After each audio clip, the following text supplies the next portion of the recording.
100 वर्ष की इस महामारी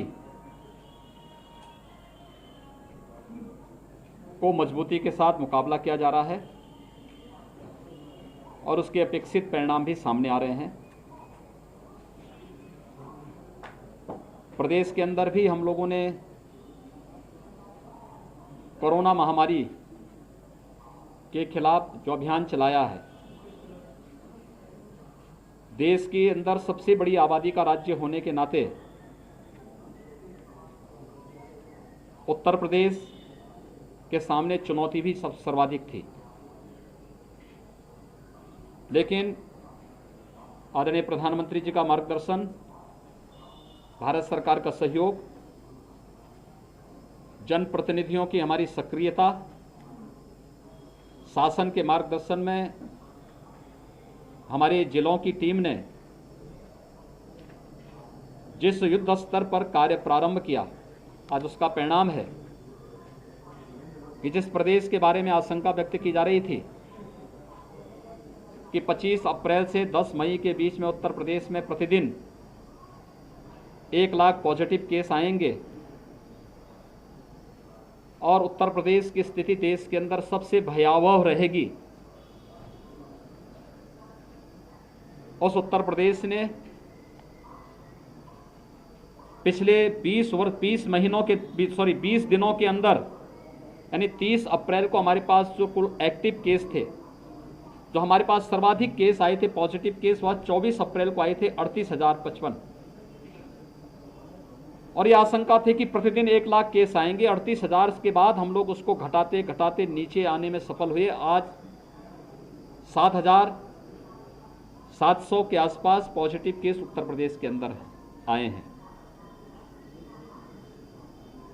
एक्टिव केस के बारे में जो आशंका व्यक्त की जा रही थी कि देश में और दुनिया में सर्वाधिक होंगे और 30 अप्रैल तक इसमें बढ़ोतरी जरूर हुई क्योंकि हमारी पॉजिटिविटी ज़्यादा थी, रिकवरी कम थी, और 30 अप्रैल तक आते आते ये संख्या 3,10,000 तक तो पहुंची थी। लेकिन पिछले 20 दिनों के अंदर जो बृहद अभियान चला है ग्रामीण क्षेत्र में, शहरी क्षेत्र में, आज उसका परिणाम है कि पिछले 20 दिनों के दौरान 2,04,000 एक्टिव केस प्रदेश के अंदर कम हुए हैं, यानी इतनी रिकवरी हुई है और वे लोग अपने घरों को वापस जा चुके हैं या घरों में सुरक्षित हैं। इसके लिए हमें टेस्ट करने पड़े। देश के अंदर सर्वाधिक टेस्ट करने वाला राज्य उत्तर प्रदेश है। 4,62,00,000 से अधिक टेस्ट उत्तर प्रदेश के अंदर अब तक संपन्न हो चुके हैं। 1,60,00,000 से अधिक लोगों को हम लोगों ने अब तक वैक्सीन दिया है। 18+ को भी हम लोगों ने लगभग 8 लाख से अधिक लोगों को हम अब तक वैक्सीन दे चुके हैं। प्रदेश के अंदर जो सबसे बड़ा अभियान चल रहा है वह निगरानी समितियों के माध्यम से स्क्रीनिंग का काम चल रहा है। वे गांव-गांव जा रही हैं, अभिनंदनीय कार्य कर रही हैं और गांव-गांव स्क्रीनिंग करने के साथ साथ मेडिसिन किट का वितरण, फिर आरआरटी की टीम वहां जाकर के उन लोगों का जो भी लक्षण युक्त संदिग्ध व्यक्ति पाए जाते हैं उनका एंटीजन टेस्ट करते हैं।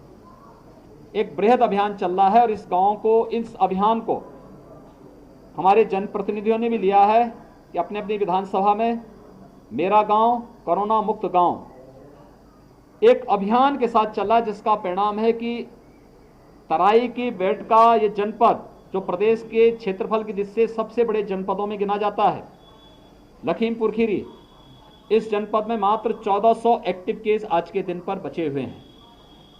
पॉजिटिविटी रेट यहाँ का अब मात्र 4% के आसपास है। इसके लिए टेस्ट बढ़ाने के लिए जिला प्रशासन को कहा गया है। ग्रामीण क्षेत्र में वैक्सीनेशन और अलग केंद्र बनाने की दिशा में भी कुछ नए प्रयास प्रारंभ हुए हैं। कॉमन सर्विस सेंटर में वैक्सीनेशन के रजिस्ट्रेशन की सुविधा हम लोग देने जा रहे हैं और हर एक ग्रामीण के क्षेत्र में, दूर दराज के क्षेत्रों में भी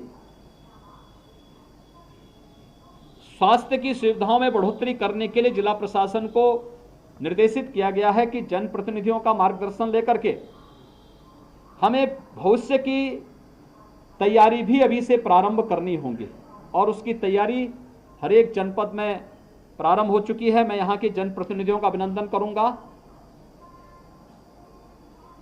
कि किसी भी जनपद में सर्वाधिक जनप्रतिनिधियों ने अब तक जो मैंने विजिट किया है प्रदेश के अंदर, उसमें सर्वाधिक कंट्रीब्यूशन ऑक्सीजन प्लांट के लिए यहाँ के जनप्रतिनिधियों ने किया है और वे सचमुच अभिनंदनीय है। यह अभिनंदनीय है कि उन्होंने अपनी अपनी विधानसभा या अपने अपने संसदीय क्षेत्र में यहाँ पर ऑक्सीजन प्लांट डिस्ट्रिक्ट हॉस्पिटल में या किसी सामुदायिक स्वास्थ्य केंद्र में लगाने के लिए अपने स्तर पर प्रयास प्रारंभ किए हैं। ये बेहतर पहल है। ये लड़ाई हमारी एक सामूहिक रूप से कोरोना के खिलाफ लड़ी जाने वाली लड़ाई है और हर एक व्यक्ति को इस युद्ध में मिलकर के लड़ना होगा। मेरी आप सबसे भी अपील है, कोरोना के खिलाफ ये लड़ाई पूरे देश की लड़ाई है और एक जागरूक नागरिक होने के नाते हमारा दायित्व बनता है एक एक व्यक्ति की जान को बचाना। हमें जीवन भी बचाना है, व्यक्ति की जीविका को भी बचाना है। जीविका को बचाने के लिए सरकार ने कोरोना कर्फ्यू लगाया है। उद्योग चलें, सामान्य गतिविधियां हमारी यहां पर चलायमान रहें, किसी प्रकार की कोई समस्या यहां पर न हो, इसके बारे में हम लोगों ने एक व्यवस्था की है। उद्योगों में कोविड केयर सेंटर और कोविड हेल्प डेस्क बनाने की कार्रवाई, गरीबों को मुफ्त में राशन की व्यवस्था, प्रधानमंत्री गरीब कल्याण पैकेज से कल से प्रदेश के अंदर 15 करोड़ लोगों को मुफ्त में राशन की व्यवस्था प्रारंभ हो चुकी है। राज्य सरकार जून, जुलाई, अगस्त में प्रदेश के अंदर उन सभी 15 करोड़ लोगों को मुफ्त में राशन की व्यवस्था करी रही है। साथ साथ मैंने सभी जनप्रतिनिधियों से भी और जिला प्रशासन से भी कहा है कि कोई भी जरूरतमंद किन्हीं कारणों से अगर उसका राशन कार्ड नहीं है या राशन कार्ड निरस्त हो गया था, उसके पास कोई आजीविका का साधन नहीं, उसका राशन कार्ड बनवाइए, उसको खाद्यान्न उपलब्ध करवाइए। जिन लोगों की जीविका प्रभावित हुई है, स्ट्रीट वेंडर हैं, रिक्शा, ई रिक्शा, ठेला खोमचा लगाने वाले, नाविक हैं, धोबी है, नाऊ है, मोची है, माली है, हलवाई है या और भी अन्य ऐसे लोग जो प्रतिदिन कमाने वाले लोग थे, इनकी आजीविका प्रभावित हुई है। उनको भरण पोषण भत्ता हम जून में देने की कार्रवाई कर रहे हैं। श्रमिक हैं, ये सभी कार्रवाई भी हमारी इसके साथ ही आगे चल रही है। हर जरूरतमंद के साथ, हर गरीब, हर किसान के साथ सरकार खड़ी है और इसके बारे में पूरी मजबूती के साथ हमारे जनप्रतिनिधिगण मेहनत से कार्य कर रहे हैं। आप सबसे मेरी अपील होगी कि कोरोना के प्रति जागरूकता में आपकी बड़ी भूमिका है। हर एक व्यक्ति को कोरोना प्रोटोकॉल का पालन करने के लिए प्रेरित करना है। वह मास्क लगाएं, 2 गज की दूरी का पालन करें, हाई रिस्क कैटेगरी के लोग बाहर न निकलें, शेष अन्य लोग भी जरूरत पड़ने पर ही आवश्यक कार्य हो तो ही घर के बाहर निकलें, अन्यथा घर के बाहर न निकलें। इसके साथ ही वैक्सीन एक सुरक्षा कवच है।